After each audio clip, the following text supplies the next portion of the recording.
Ankleshwar rural police સ્ટેશનમાં નોંધાયેલ POCSO અને અપહરણના ગુનામાં છેલ્લા 2 વર્ષથી પોલીસને થાપ આપી નાસ્તા ફરતા આરોપીને Bharuch anti human trafficking unit પોલીસે રાજસ્થાનના કોટપુતળી જિલ્લામાંથી દબોચી લીધો છે અને તેની સાથે ભોગ બનનાર સગીરાને પણ શોધી કાઢી છે।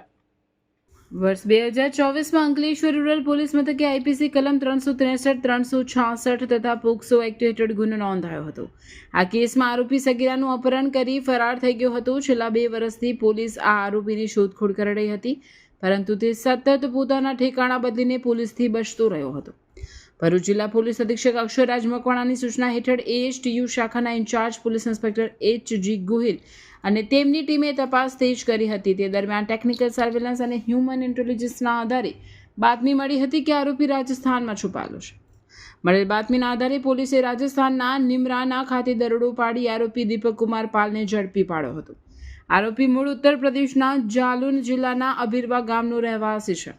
પોલીસે આરોપી વિરુદ્ધ કાયદેસરની કાર્યવાહી હાથ ધરી છે અને ભોગ બનનારને સુરક્ષિત રીતે પરત લાવવામાં આવ્યો છે।